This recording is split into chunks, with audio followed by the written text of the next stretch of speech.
There we go. Good morning. Welcome to the Daily Whatever Show, all. I am Dana Dubois. I'm Lawrence Winterman. That's That's my my best best friend. That's friend. my best friend. I should be pointing at the camera. That's my best friend. I know, because before I was like, I was never quite sure where you would end up showing and if they stack us or side by side us. So Yeah. I'll just say, that's my best friend. How are you, The thing Lawrence? is, on YouTube, we're broadcasting in landscape and portrait, so we're wrong, Oh, regardless. Right. right. I Or we're can't, right, regardless.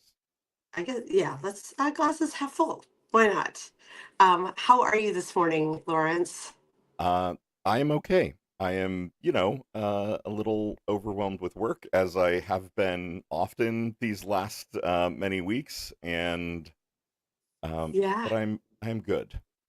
I do find, and I know there's probably a lot of folks in the chat who will relate to this, but I do find that um, I can set goals for how much I want to get done in Substack, but I can be doing things for hours and hours, and then I come through it and I'm like, what did I do? Like the mucking around in Substack takes a long time. And in part, I think it's because we're interrupted all the time because there's so many awesome people, and so we're like, oh, I have to restack that. I have to comment on that. I have to respond to that. And so we're not working in isolation, right? Um, Right. we're working in like the most brilliant sort of distraction you could ever work through. Like the Right. distraction is half the We're point.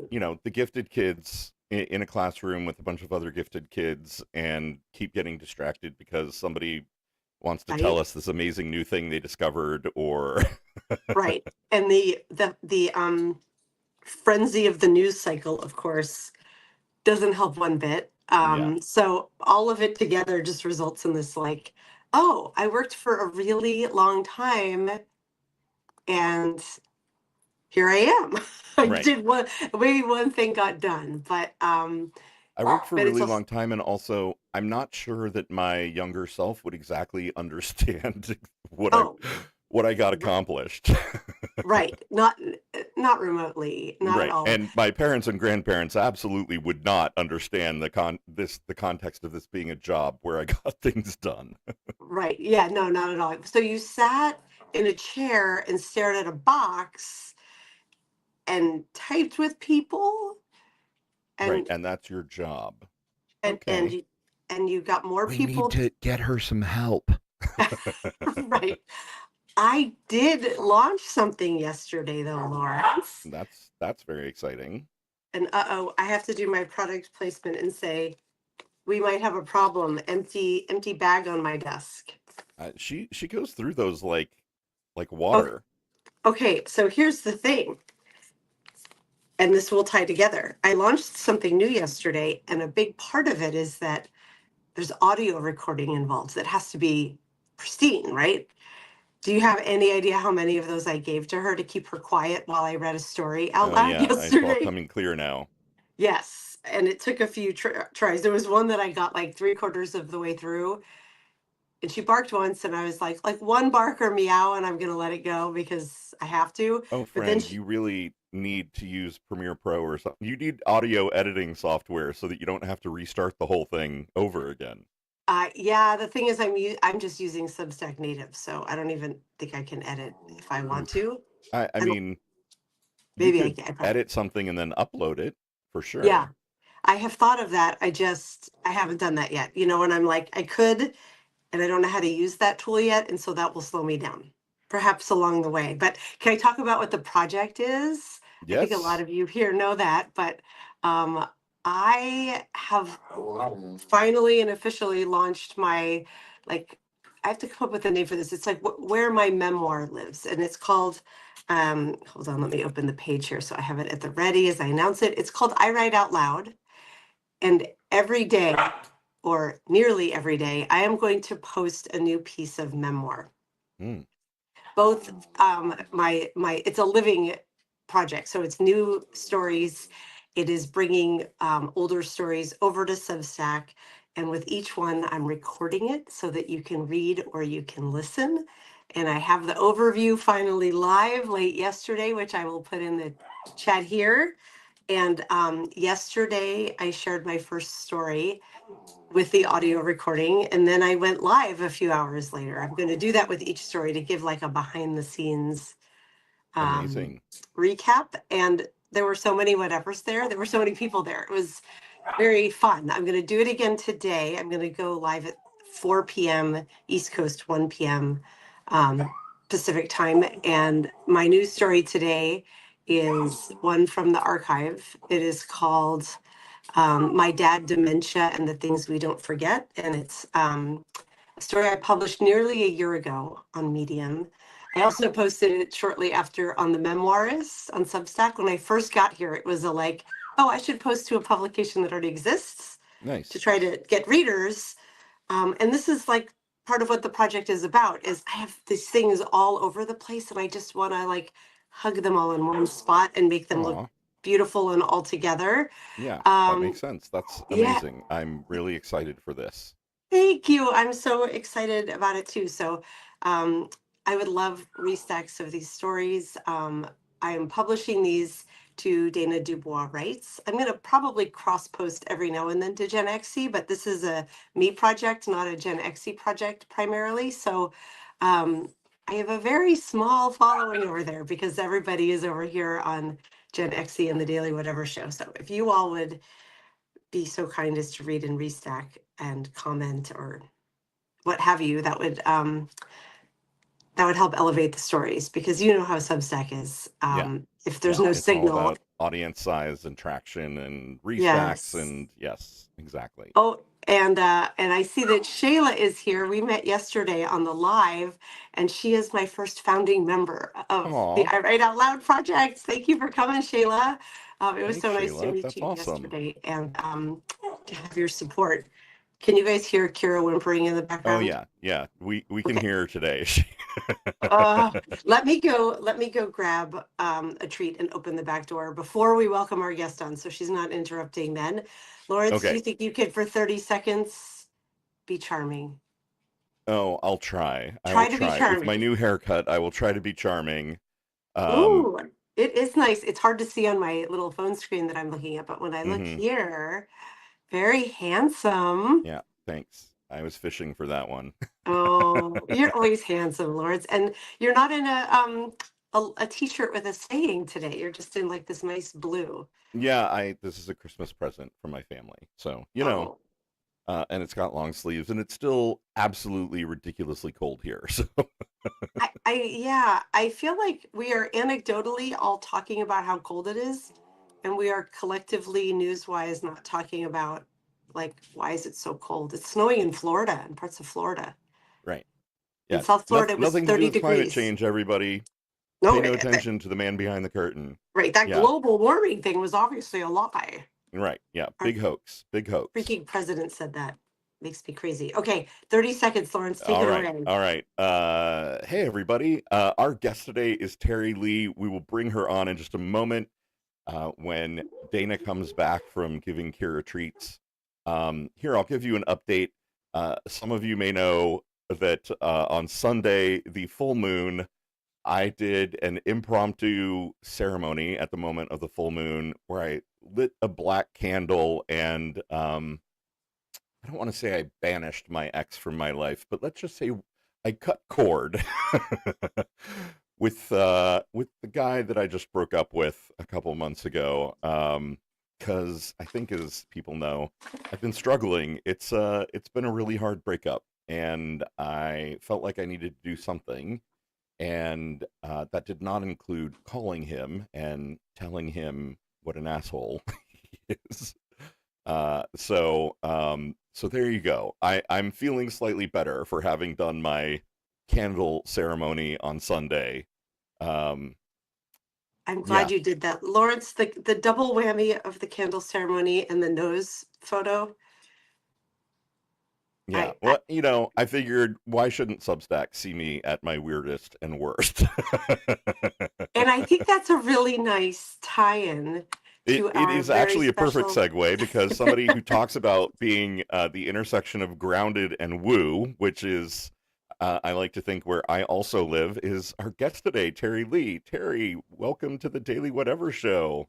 Thank you, Lawrence. Thank you, Dana. It's wonderful to be here. And yes, I am a full-blown weirdo. All right, You me have that too. at the very Welcome. top of your profile. So you are one of the, this is one thing I love about Substack is I can read, like something will come up in my feed from someone I don't know yet. And that was you, I think a week ago, maybe a little longer. No, about a week ago. And I looked, and first of all, you have the purple heart next to your name, which the purple heart is like, that's what I leave everywhere. So I was like, kin. That's Here's my a kindred emoji. spirit. And then I went to your profile and it said like, I'm a weirdo, want to be friends. I think is what it says across the top. Yes. And I was like, I do want to be friends. Will you come on my show? So thank you for humoring my weirdo need to meet the Purple Heart Lady from Minneapolis and to hear some. Yeah. Would you, we'd love if you would introduce yourself to our audience here at the Daily Whatever Show. Well, I am a Minnesotan by heart. I was born in South Dakota, but I've lived here in Minnesota most of my life. And like Garrison Keillor said, and you mentioned it, Lawrence, earlier, the gifted kids, children are all above average here. Yeah. We are weirdos and we are highly, highly sensitive and highly, highly empathic and empathetic. And I think that's why things are the way they are right now. And myself, I write a lot. I write 5 publications on Substack. 5. Let's hear about all 5. What? Let's hear about what are the 5 that you write on. The main one, the one you found, was Hush, Highly Unapologetic Sensitive Humans. And that one has grown by like 4,000 subscribers in the last 7 days because that note you found me on just went crazy. It had 50, I think it's up to 60,000 likes and like 15,000 retweets. Sharing just little tidbits of here's what's life is really like in Minnesota, both the hard stuff and the way we're showing up. So that's one. Another one I write is called Words or Spells, where I talk about language and the alphabet and how letters and sounds really do cast spells on people. Like the way that you hear a sound is how energy changes in the vibration of things. My most recent article on there is telling people to stop using the phrase fuck ice because that just makes things worse. Ooh, we're gonna come back to that. I want you to continue your introduction, but I have not read that one. I also write Hobbit and the Owl, which is a weekly post with my husband and I, who's also a weirdo oddball like myself. He's more introverted than I am. Neither of us ever hardly leave our house, by the way. So that's just what it's as like. An introvert. He's the Hobbit, I'm the Owl, and we write about relationship. And my full-time job is my other 2 publications. I run a cohort program on Substack for highly sensitive, unapologetic humans who are creators. And so we do a 10-month, very small, 10 to 15 person cohort on how to be a creator in the online world and save your integrity and save your heart and not get caught in the hustle culture of being a writer online. And then I also run a small cohort program called Abundance Money Mindset. And that is a place where we blend the woo-woo of like law of attraction with the practical of how do you actually have the habits and the practices of managing your money. So how do you have a relationship with money and keep it practical? So those are my 5. Brilliant. Wow, that is already, the most Teri. multi-hyphenate list. You are my kind of people. Uh-oh, Lawrence, I can't hear you. I heard him. This happens to us a lot. Teri, can you hear me? I can hear you both. Okay. Dana, can you hear me, Lawrence? I think it's you. Okay, so either we need to have a conversation through you. I'm actually going to leave and come back because whenever this happens, I have to leave and come back. We have no idea what's happening. This is like a highly sensitive StreamYard when it comes to the 2 of us. The last week, this happens a lot. I'll be right back. Okay, Lawrence? Okay. And Teri and everybody. Yeah, this is just a bug with StreamYard that we've recently discovered, Teri, which is that when we bring the guest on, for some reason, Dana loses my audio. I have no idea how that happens. But I have a tip for you, Lawrence. You said you were burning the candle for your ex. Yeah, my ex-boyfriend. Go put his name on a piece of paper, put it in a jar, fill that jar with water, and put it way back in the freezer. Put him literally on ice. Yes. And are we doing in a place where you doing won't a even spell. there? And I swear he will freeze out. You will not feel the charge towards him within a couple of days. And by the time you forget about him being in the freezer, all that charge and all that trigger and all that energy will be gone. Thank you, Teri. I will do that. I literally I'm going to go do that as soon as we get off the show. Wow. Because I've actually used that in the past, and for some reason I hadn't thought about it this We time. forget about it when we actually need it. Right. It is, and I really need it right now. Like, this is a very highly charged situation. It was a very intense, I thought very genuine relationship. And I am swimming in anger right now. Dana can attest. I've never been angrier. Well, welcome to the state of Minnesota. Yeah. No. Oh my God. That's can't put ice on ice. Yeah. Well, and it ties into something. So we've got a friend on Substack who's been on our show before called Your Weirdo Friend. That's their handle. And they said a phrase to us that really just Dana and I both were stunned by it, because it was one of those like, oh my God, that's true. Repeating it because it's so good. Yeah. And, right. We keep talking about it. And it's basically that this administration is domestic violence at scale. That what we are experiencing from the White House is the gaslighting and the shaming, the anger, the yelling, that goes along with domestic violence, right? And troubled relationship with a narcissist. And that's what we're all experiencing. And you're right, Minnesota is right there. Minnesota is on the front lines, experiencing it very much firsthand. Well, we did call them weird. Right. And as we all know, God forbid you call somebody who desperately wants to not be identified as weird, and they will lose their absolute shit on you. But we're all weird, so we get it. Right. Right. I missed the part about the ice spell in its entirety, but I do believe I know what you're talking about. And I love this tie into ice in Minnesota.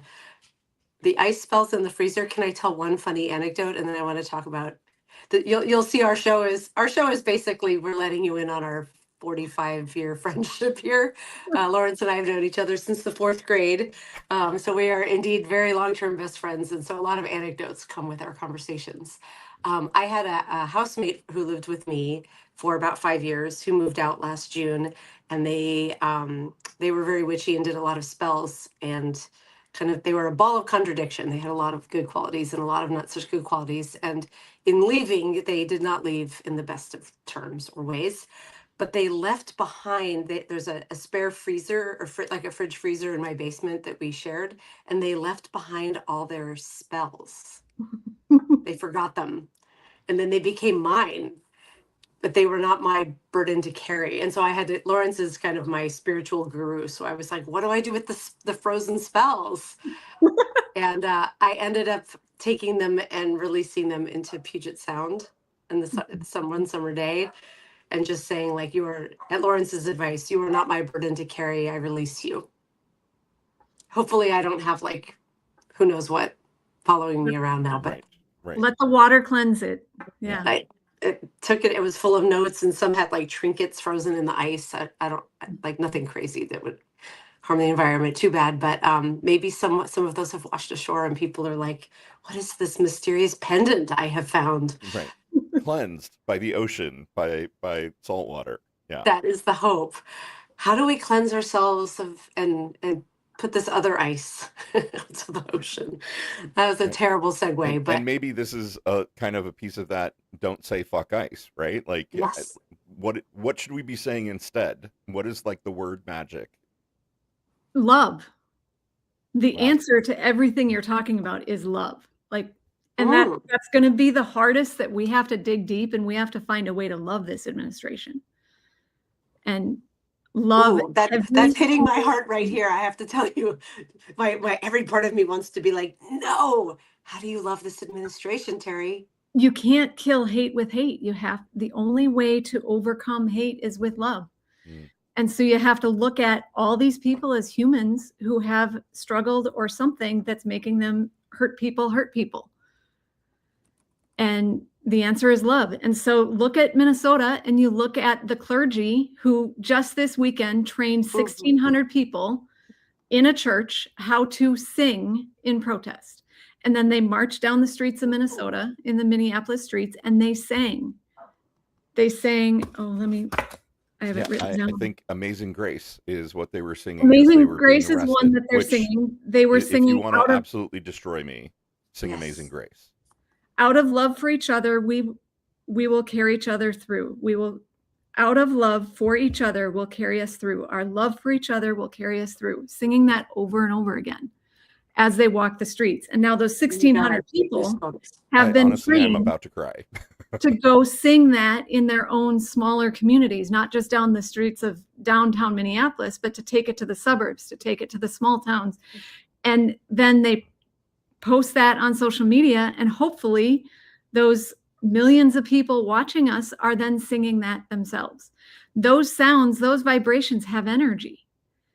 And rather than saying, fuck ICE, say, our love for each other will carry us through. Love, love, love. Bad Bunny said it at the Grammys. We've got to love. And that means loving the individual souls. Have you heard the story about the women who were caught by ICE and one of the ICE agents had a seizure? No.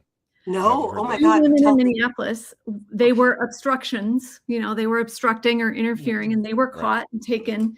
And on the drive, the guy in the front seat had a seizure and none of the other agents knew what to do. And the women convinced the ICE agents to take off their handcuffs so they could help this guy. And they took him out of the truck and made sure that everything was okay and called 911, and an ambulance came and took care of his seizure. But they made sure that he was safe until that happened. These two women did. And then they handcuffed him back up and took him back into custody. Wow. They still took them into custody, even though they potentially saved the life of the ICE agent. Yes. And then when interviewed later, these women said, they're humans. Why wouldn't we help them? That's love. Right. That's the way we have to love these people. We have to love everybody. And it's the hardest thing we have to do, but we have to do it. And I'm writing about this in the next couple of weeks on Hush, but I want to tell you, this is so ingrained in Minnesotans that it comes from one of my readers wrote, from diapers, we have been trained in this way. Do you guys play the game Duck, Duck? What do you call it? Duck, Duck, Goose. Yeah, that's not the game. Here in Minnesota, What do you mean that's not the game? Here in Minnesota, we don't play Duck, Duck, Goose. We play Duck, Duck, Gray Duck. So from preschool, we are taught when we play Duck, Duck, Gray Duck, we go around the circle and we don't just say duck, duck, duck. That's boring. We're more intelligent than that, but we're also more open-minded and heartful and loving. We name each duck. Here's a pink duck. Here's a purple duck. Here's a polka dot duck. This is a paisley duck. We name each duck as an individual identity and character and personality, touching each head gently and tenderly until we get to the gray duck. And then when it's the gray duck, we chase each other around. Wow. And everyone in Minnesota is raised doing this. Everyone in Minnesota is raised doing this. I didn't know until I went off to college in Wisconsin that the game was really Duck, Duck, Goose everywhere else. To the rest of the country, it's Duck, Duck, Goose. And what does that difference mean to you? What it means to me is that we in Minnesota are highly creative, because we don't want to play just some boring duck, duck, duck, duck. We want to also, we shout out the differences. We embrace the diversity. We appreciate how each person is an individual. And that's how I remember, like as a 5-year-old playing that game, I remember thinking, what am I going to name this person? What kind of duck is this person? And it took longer to get around the circle because of that. And it Because was you're always like a little, you know, that tap on my head from the other kid calling me something. It was like, what do they see me as? Right, right. It's a really, yeah, it's an interesting kind of oh gosh, what am I trying to say? Like you're getting a sense of how other people view you based on what word yeah, they choose to describe you with, right? And we are imbued with things like that as a culture from birth here in Minnesota. And every state, every city has their own cultures like that. But what is on highlight right now, because ICE is here and Minnesota is doing what Minnesota does, the whole world is looking at us saying, why are they doing this different? And this is it. This is our culture. I was watching a video by Chris Hayes. He's that guy on MSNBC, or he used to Sure. be on Yeah. MSNBC, and he was Ms. here in Now is what Minnesota. we call it. yeah, we call it Ms. Now. Is now, whatever. He was saying he was here in Minnesota, and he said, I can't get people to go on camera with me. And he Oh, was saying that he thought it was because they were afraid, which is partially true. Like if we go Mhm. on camera, our face is on camera, that means that ICE can get us, sure. which I'll tell you examples of how that's happening from people I know. But it's also just that we're humble. We don't want to go on camera. We don't want to be portrayed around as all the good stuff we're doing individually, because Interesting. we're shy, we're quiet, we're taught to be humble, to be kind, and that's just the way we are. I mean, look at Prince. He donated millions and millions of dollars anonymously Mhm. all over Minnesota, all over the world, but mainly his hometown. He really, he wanted to just support his neighbor and not be called out for it. He kept it hush. So there's part of what Chris Hayes was saying was true, but people don't want to go on camera because they don't want to be in the spotlight. Mm. It's how we support each other underground, like the mycelial network. Right. But he's also right in that, like I just heard at dinner with a friend of mine last night, one of her friends, she's been doing the donating. She'll drive to church, collect the materials and supplies, and then bring them to the families. And she had an encounter with ICE, and they took her picture. And the very next day, her TSA pre-check and global entry was revoked. You're kidding. Oh my God. It's happening all over the place. The next day, they have the ability to do it that quickly. I mean, we know they're like connecting to Palantir and, Peter Thiel based, giant data centers. And of course, I mean, yeah, why have a panopticon in a giant database if you can't change, the records immediately, right? Right. Why indeed? I just found your note, the note that I found you through, which I had your story pulled up, and I just realized the note is right at the top. Karen, our awesome moderator, might have already put this in the chat, but if not, just in case I put it in here. I loved these observations. Like, I totally understand why this has over 61,000 likes. We're all hungry for news direct out of Minnesota. Because we don't trust what we're getting through mainstream media. We're not Right. getting very much through mainstream media. Um, I'm seeing a lot on Substack, but what I loved about your note here is that it's just, it's so slice of life. It's so, you're bringing the ordinary forward and showing the extraordinary acts Mm. that taken by the citizens of I shouldn't just say citizens, by the people of Minneapolis. And this is from 8 days ago. Um, it almost felt like the opening to like a montage to a movie. And I'm like, I want to go to Glam Doll Donuts, and I definitely want to go to the Smitten Kitten because I have been reading about what the work they're doing. Like, can you tell folks who maybe haven't read your note, and it is hard to grab a URL from the chat, so they may not be able to go directly to it and find it, but like, what are some of the things that you found important to up level that are happening in Minnesota that people should know about? And I can read them here too if you're Yeah, like, I we don't read remember a what I couple. put in. I have more, and what I've been doing now is this is part of my sanity being in Minnesota, is that Yeah. when I scroll social media, now I'm scrolling to find these stories. And I'm looking through my own nature of my own neighbors, and where do I find the stories of the local small businesses and what they're doing, and the local people and what they're doing. So yeah, the day Alex Preddy was killed, Glam Doll Donuts was the business right across the street where the first video was shot from. Right. And they opened their doors and, of course, gave away their donuts. And as people showed up, they became a warming house because it was below zero. Yeah. And then quickly they became a medic center because of all the tear gas and pepper balls and so forth. And not just them, every business on Eat Street opened like that. Right. Like every business. And even just last week on Saturday, I went to visit Alex Preddy and Renee Good's memorials.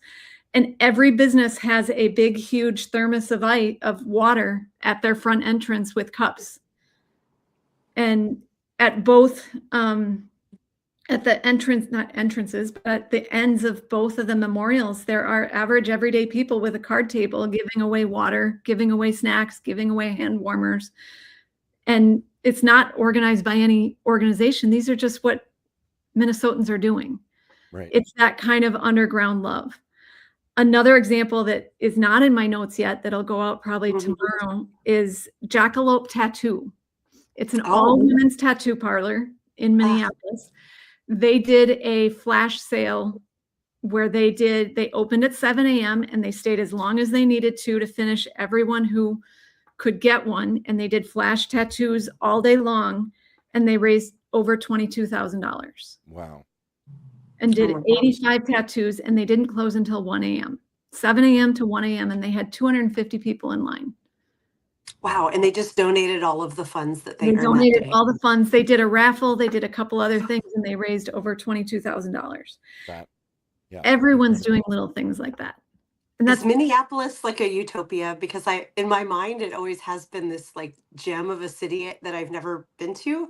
And I wrote about this in one of my stories, that I've always felt like it's a sister city to Seattle, Me where I too. live. That like one of my closest friends out here is from Minneapolis. Like she grew up there and she still considers it home and loves it. And she is quite literally the nicest friend I have, like just the kindest friend I have. Like she is the one that if anyone is in trouble, like she will be there. She's the one who leaves like little candy hearts on all of our doorsteps when it's Valentine's Day, or when I had a big birthday during pandemic, she hired someone to put 50 plastic flamingos in my yard. So like she remembers everything. She makes great like comforting food. And then I have a lot of friends from Seattle who have moved to Minneapolis, who I've been hearing from, who are really scared right now. But in the story I wrote, like wherever Minneapolis goes, it's just a bellwether for other cities like Seattle and Portland and the other blue bubbles. But I feel like Seattle has changed a lot, and not necessarily for the better. It's gotten, more corporate, wealthier, less weird. And I feel like Minneapolis is still wonderful and weird. Is that true? We're normal and weird in our normalness. Like we just do kind things for each other, but we also deal with extreme cold every year. And the way to survive that is to be kind. And at the same time, we do have fraud, and we're going to admit it. It happened. The fraud happened. And I honestly believe it's probably happening everywhere, and we're the ones that found it. Of course. We're the state that caught the fraud, so now we're getting all the heat because it happened, but I think it's happening in every state. Oh, sure. I mean, but we are really well organized, and if you look at our government, we balance our budget here. We take care of our people. We're one of those states that we take in more, we give more to the feds than we get back. So we are taking care of the country. So to go all woo about it, we are the headwaters of the Mississippi River.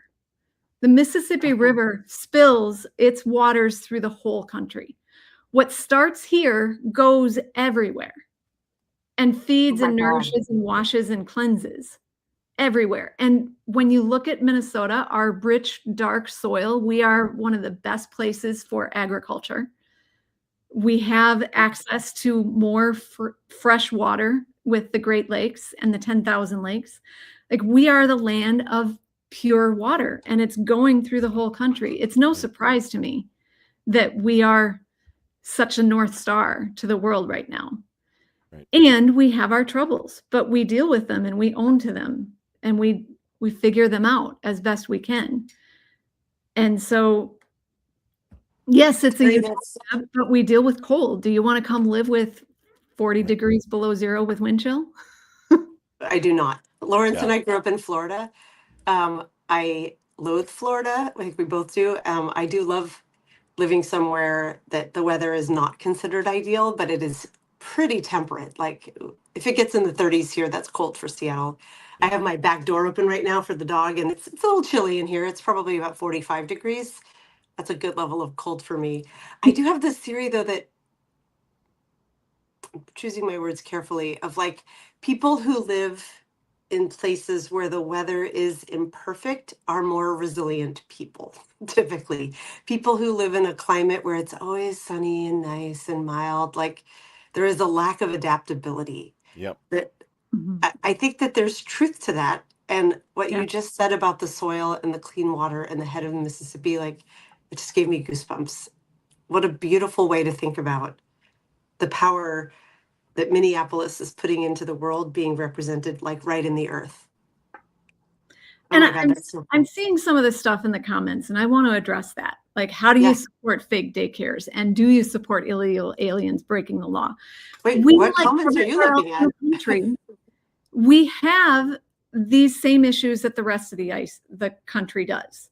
We have fraud. We have, yes, there are some fake daycares, but if you really look at the big picture of it, there's a few compared to the many, many, many. Mm-hmm. And by the way, the fraud was perpetrated mainly by a white woman in the government. Right. She started it, and she preyed upon the Somalis and got them who are needy to go along with her. And it wasn't just that. And when you look at how many people we have that are good-hearted, doing the hard work people compared to the tiny percentage that are the fraudsters, you know, our state only has 130,000 immigrants or something like that. I don't know the numbers, but if you compare it to other parts of the country, it's minute. Yes, that's true. You're not one of the bigger, or even smaller than that. And we're pretty darn good about following the rules and doing what we need to do to try to get them. Right. I think it seems pretty clear that this was designed to go after Tim Walz in a way, right? That, like, you know, Trump sees Walz as a threat and, you know, basically went against Minneapolis and Minnesota because we're one state that keeps voting blue. Exactly, that didn't vote for him 3 times, and he holds a grudge. So kind of shifting just a smidge, Teri, I don't know if you listen to the Matt McNeil show on AM 950. So he's in Minneapolis. We're actually, Dana and I are both affiliated with Blue Amp Media as well, and Blue Amp simulcasts Matt's show every day at 4:05 p.m. And I've learned so much about Minneapolis and Minnesota from listening to his show, and the piece that you just mentioned blew me away because it's not a thing that you hear on the national media, that the state had actually already uncovered the malfeasance, and that the perpetrator of the malfeasance is a white woman who I think is actually a Trumper, and she had basically been preying on the Somali community, and the state government had already uncovered it and sort of turned it over to the feds saying, oh, hey, look, we found this fraud. And then Trump and his administration made it sound like they found the fraud and they were, you know, coming in and taking action, and that it was the fault of the Somalis. And so it's just this unbelievable, you know, it goes back to that gaslighting and, you know, this is domestic violence, abusive relationship at scale, right? That, you know, it's like saying, oh, we discovered this fraud. And then, you know, and then your partner punches you in the face for discovering the fraud. Another example of that is they're saying to Minnesota, you need to cooperate. Hand over your bad guys in prison to us. Your voter rolls. Not just your voter rolls, but like, hey, we've got illegal aliens in our prisons. We've got illegal aliens in our jails. And what happens is it's always been this way. When those people are in prison and jail, we keep them until their term is up. They've served their time. And when they serve that time, we contact ICE and say, ICE, hey, here's this bad guy who's an illegal alien. It's your job now to deport them. What happens is ICE says, oh, we're too busy, and tells us to hold them. And that's illegal. We can't hold them. Right. And then they blame us for letting them back out. And then they get mad at us and say, you're not cooperating. You're not giving us the bad guys. So now we're going to go after everybody. You know, we play by the rules. We follow the laws. And if you look at, there was a judge this week who announced that he gave examples of over 96 orders. Judges' orders have been completely ignored by ICE here in Minnesota. Yeah. Just in the last few weeks. So frustrating. This is, when I saw your post, this was why I was like, I don't know who this Teri Leigh weirdo is, but I need her on the show because I want to hear firsthand what it looks like there. There is simply nothing else like hearing directly from the people of Minneapolis. Right. You also, in addition to the note, you wrote a story called The Ferocious Love of Being a Minnesotan Facing ICE. And I bet Karen has this link and has probably already shared it, but I also have it right here. So I'm going to put it in the chat for folks. And this story, it details you encountering kind of early-ish on in this siege of your city, several ICE agents in their big trucks and just having this unpleasant experience. And it's a really internal story because it's ICE coming up against your highly sensitive person processing and what it felt like in your body to have to witness the behavior of these men. Can you speak a bit to this story and talk, like, was this the first time that you encountered ICE, and kind of bring to life what it felt like for you in that moment? So I want to preface this by saying I have yet to meet a Minnesotan who hasn't had an encounter with ICE. Oh, I want to underline that. Like every one of us has some sort of encounter. A Minnesotan or someone from Minneapolis? What do you call people from Minneapolis? Minneapolitans. Minneapolitan. Oh, like Neapolitan. Everyone I've spoken to in my circle who is in Minnesota has had an encounter with ICE. So that's something you need to know. My encounter was, I think it was January 17th. And I don't leave my house much. And after Renee Good died, I didn't leave my house. The whole month of January, I left my house 5 times because it's so scary out there and I'm so hypersensitive. And my hypersensitivity is hearing. So whistles and sirens and all that is just, it puts me in a freak out mode, nervous system overload. So I do my outreach by doing podcasts, by writing, by spreading the word on Substack. So January 17th, I do leave my house to walk my dog, but I don't go out in public. So every morning at 7 a.m., I go to a local park and I meet my friend Jo and her Siberian Husky German Shepherd, and me and my teeny tiny corgi walk around a lake, no matter what the temperature. So this day it was -4 degrees. And I drive up to the parking lot. This is a city park. So there are ordinances that ICE is not supposed to use public property like city parks and schools, which they're around every school, by the way. There are teachers that can't leave school until midnight because they're scared. So they leave at midnight, come back at 5 a.m. because ICE is patrolling the school, waiting for them to leave. I used to be a teacher, so I'm kind of plugged into the teacher community. Yeah. So that day, 7 a.m., it's dark, it's -4 degrees, and I pull into the parking lot, and there are 10 vehicles in the parking lot. There's never anyone there. It's usually just me and my friend Jo. So there's 10 vehicles, and they're all ICE vehicles. They're all no license plates. They're all blacked out. They're all big Jeeps and trucks. And I park in my usual spot, and as I park, they pull out kind of like Humvees in formation, one at a time, and they leave the parking lot and they turn around and they come back. And they come back right as my friend Jo is coming in. So she comes in and parks, and we get out of our cars and we go for our walk. Right around the time that's all happening, this little bright blue VW something pulls, a person gets out of that car, and that person is wearing a reflective vest and a yellow cap, a neon yellow cap. And he starts walking the perimeter of the parking lot. So he is a trained legal observer whose job is just to not interfere and just watch what's happening. So -4 degrees, probably -15 with wind chill. He's walking the perimeter of the parking lot the whole time we're walking around the lake. The whole time these ICE vehicles circled the lot and then reparked. So we get back from our walk, 15, 20 minutes, and he's still walking the perimeter. And if he hadn't been there, I probably wouldn't have gotten out of my car. I would have texted her and said, put Frank in my car quick, we're out. But because he was there, I felt like I'm a white lady, he's a white guy, we're okay. But then when we got back to our cars, they started pulling out again in formation and headlights on, and they drove close enough to our vehicles that we couldn't get to our vehicles. We had to pull off into the snowbank. And so we're standing with our dogs in the snowbank waiting for them to go by, and they drive by us at slower than a walking pace. 6 of them, one at a time. And as soon as you get past us, they speed up and circle around and repark. Like they're checking you out.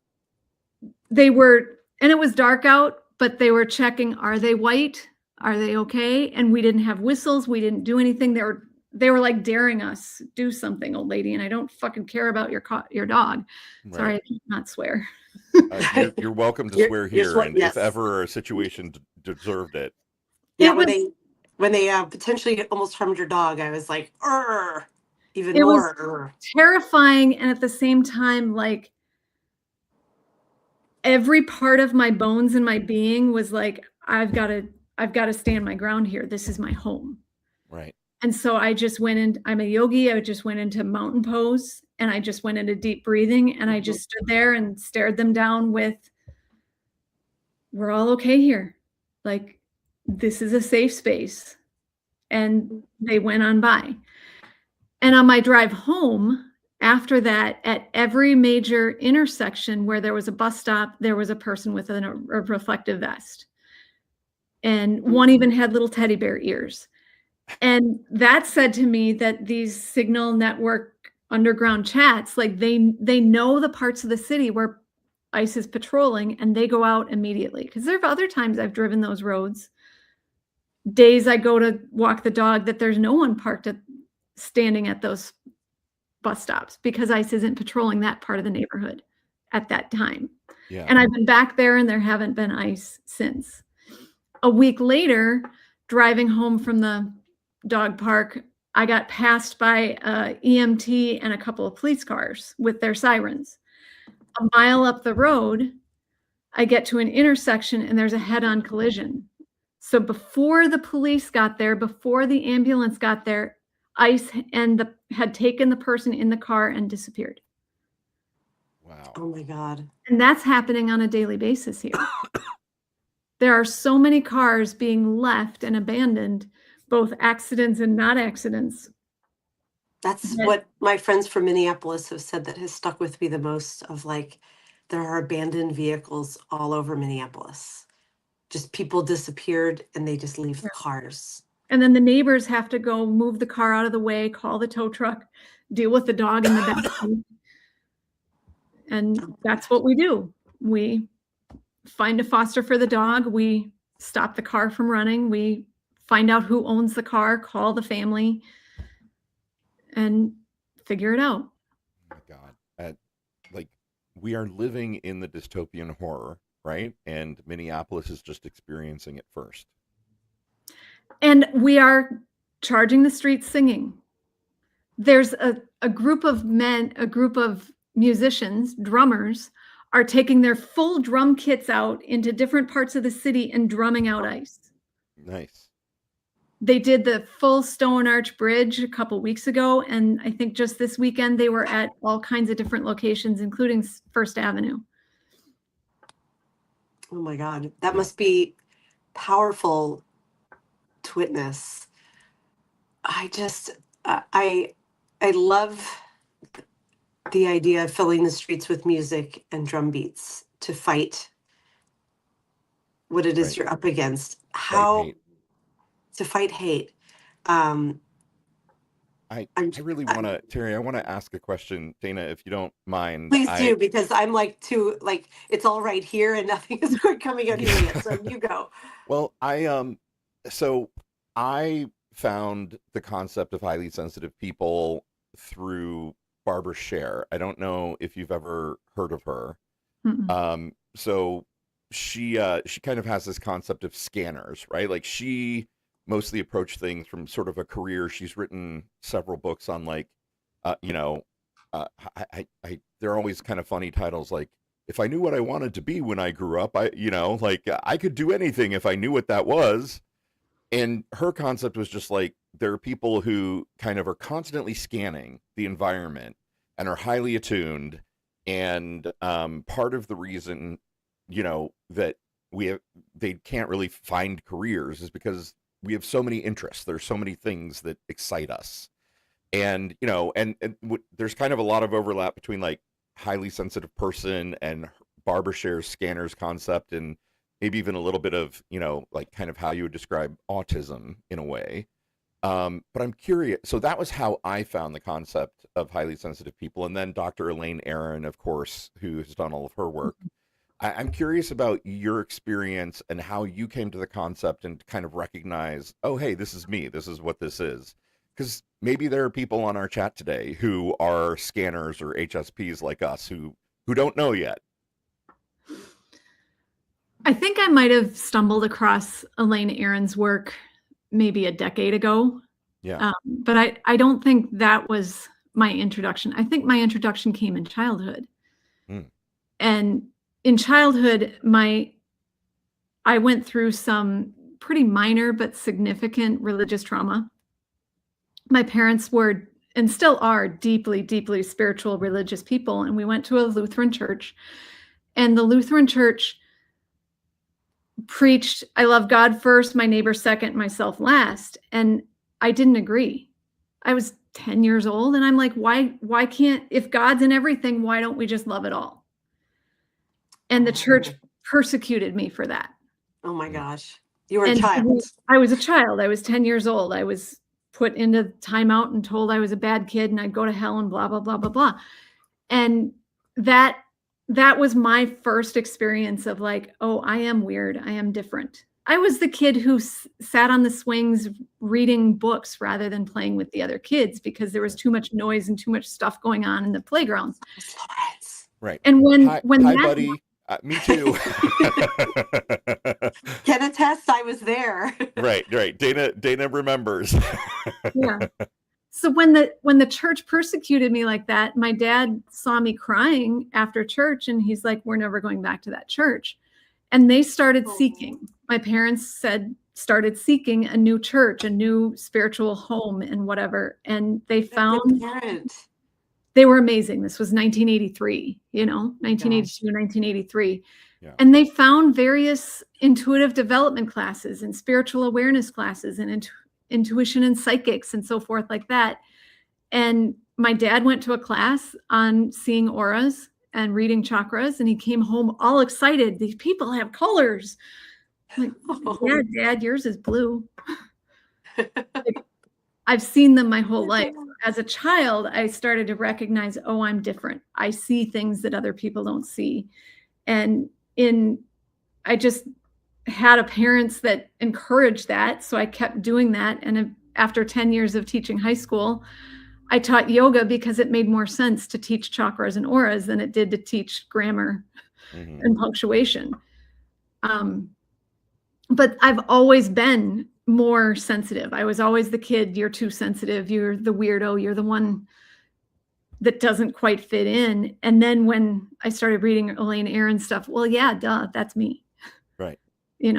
I think every kid who is sensitive has that level, but your concept of scanners, I think inherently Minnesotans are more attuned to scanning.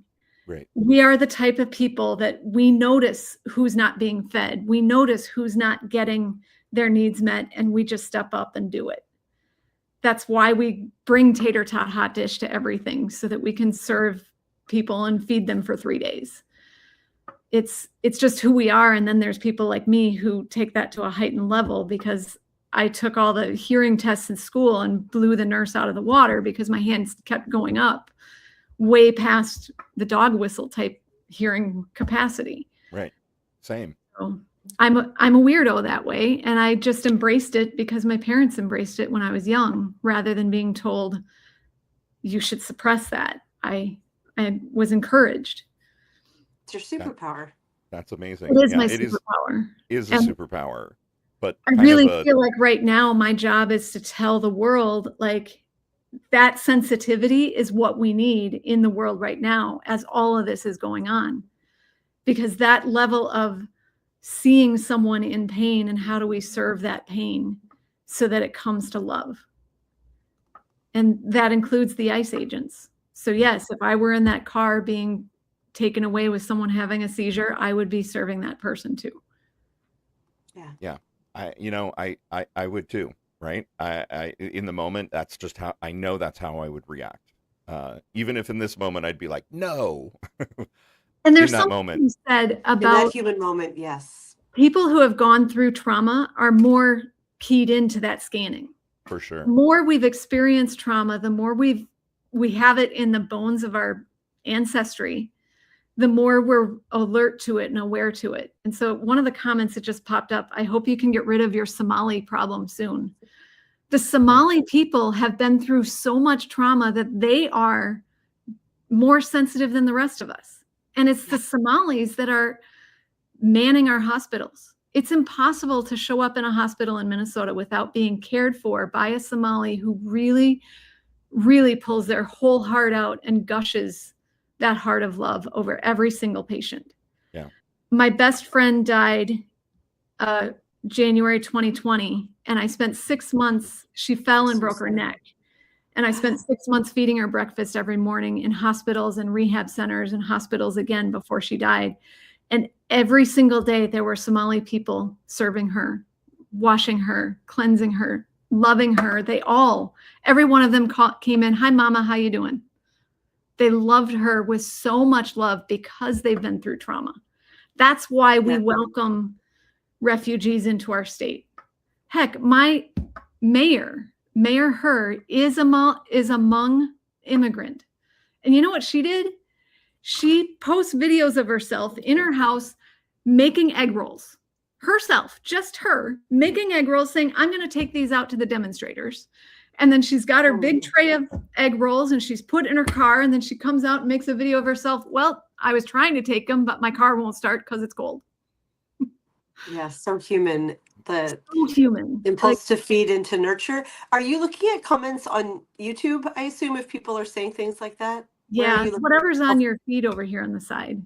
Yeah. Because I don't. Oh, you're looking at the unified comments. Yes, so those are coming from YouTube. I'm sorry. Normally I'm good about blocking people. It's just there's so many things to try to pay attention to. Right, you're streaming in multiple places. Am I sure that you person on has Substack? just been banned forever. So I know Substack doesn't have notes like that. No, in fact, Jessica wanted me to read out from the comments. She said that I'm paraphrasing now because so many comments have come by, but basically, thank you to the people of Minneapolis and how inspiring you are. And I agree. I know we're, oh, and look, you all officially froze my screen. That means we're having a good chat day. Yeah. That happens by the end. We do have a question that we ask all of our guests when they come on for the first time that we're going to ask you. And I believe from your storytelling that you are Gen X as we are. We're about the same age. So this question should be right in your wheelhouse. Lawrence, would you like to do the honors? Yes. So it's really tough. Brace yourself, Teri. Yeah. What is the most Gen X song of all time? "The Greatest Love of All" by Whitney. Oh my God. Okay. I love that you just knew that in under 3 seconds. Like you did not even need to think about that. That's the perfect pick for you. Right. Too. For this conversation. that really end this conversation. Like, that's what we need, is we need every human soul to believe that they are loved and to love themselves enough that they will love everyone else. Yeah. And Oh, that's such a good pick.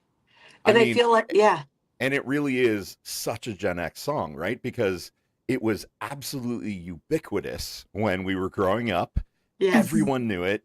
If you played it right now in a room of Gen X people, everyone would perk up and probably start singing along to it.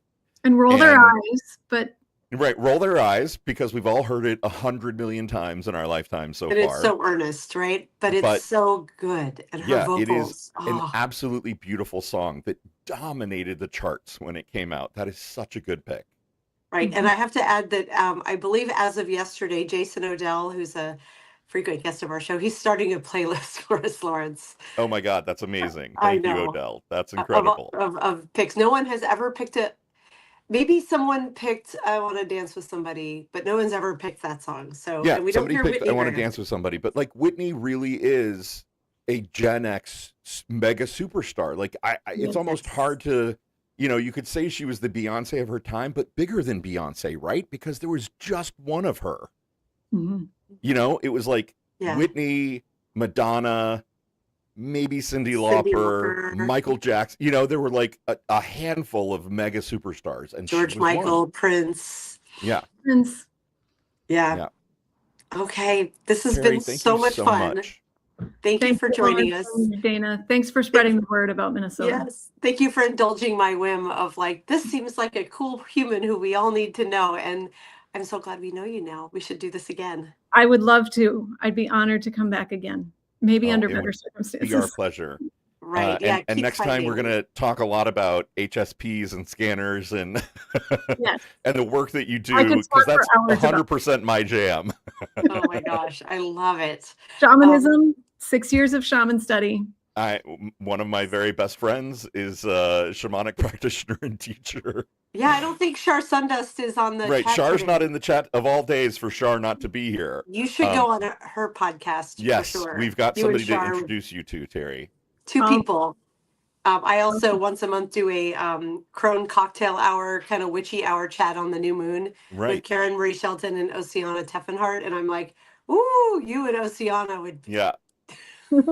We've got some introductions to make. Let's be friends. Let's do it. All right, I'm going to go do a freezer spell right now. Thanks to Terry. I'm going to go get my kids off to school. Terry, Love thank you, you so much. everybody. Thanks, everybody. Love Bye. you, mean it. Bye. Mwah. Mwah. Mwah.